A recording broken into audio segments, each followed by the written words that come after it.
Business and consumer confidence in Europe slid in July, marking a fourth consecutive monthly fall.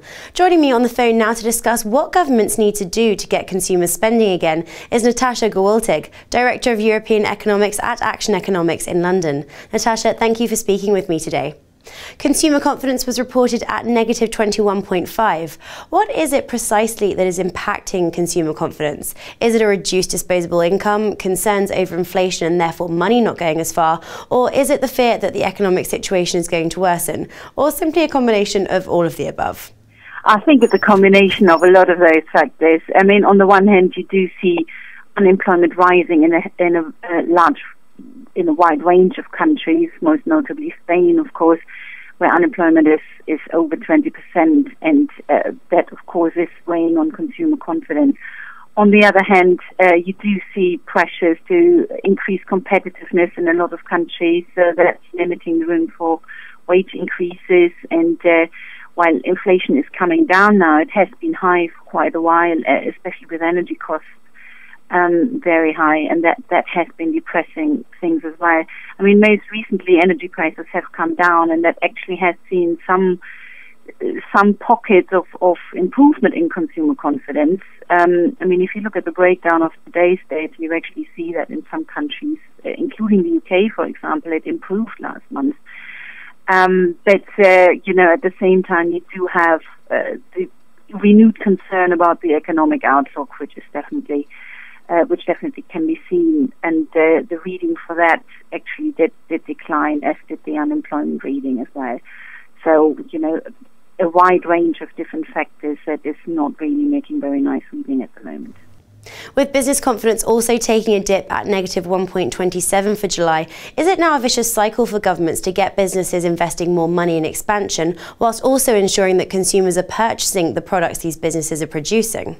Yes, but I think the problem is that what countries like Spain and Italy, or Greece for that matter, actually really need are structural reforms, and that also includes, to a certain extent, overhaul of the labour market, improved competitiveness, and that may actually be negative in the short run on consumer confidence. Now, that doesn't mean it's negative for the economy, because in the long run it will put economic growth on a more stable footing. I mean, we all have seen that if you just boost spending artificially by pumping more and more money into the economy, you just create a boom-bust cycle, as we have seen with the housing market. So that's not really helpful. And I don't think it would really be a good idea to start doing that at the moment. So, you know, it really is needed that governments are taking a more long-term view on this, I think, to implement the structural reforms that are needed here. If we look at economic confidence on the whole and break it down country by country, Germany posted the biggest fall at 3.7 points, with France also on the slide. But Italy in fact bucked the trend, showing a rise in confidence of 1.3 points. This appears to be quite the role reversal amongst these nations. Is this a concern? Well, I think it shows that the economic downturn is now reaching the core countries, and that even a country like Germany can't really isolate itself from the impact of the debt crisis and the downturn that we've seen in other countries.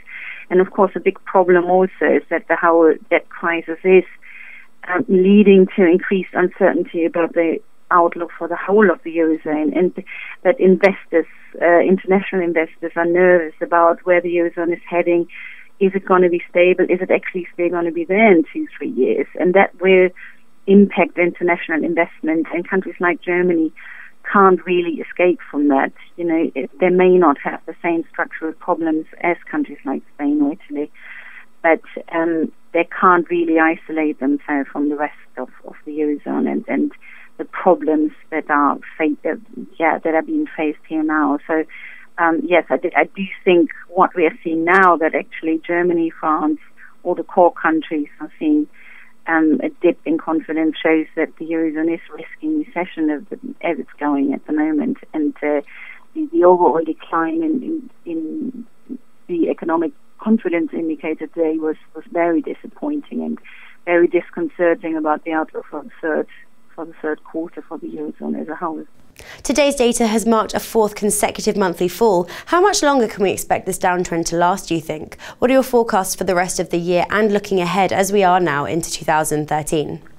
I do think we will see further declines ahead, because it isn't really a sign that things are stabilizing. I mean, there is a lot of hope now that officials will start to do more to actually stabilize the situation, stabilize markets, and the pressure is on the ECB once again to save the day. But, while the ECB may be able to buy time, I think what the whole development this year has shown that this is only ever going to be a temporary boost. I mean, they can't really solve the structural problems and the underlying problems of the Eurozone. And I think what has become clear now that the setup of the whole monetary union is flawed and needs to be reformed. I think there have been some steps in the right direction, and so far that hasn't really been fully addressed. And the risk is that any boost we may see in terms of market confidence from the ECB now, from any ECB action now,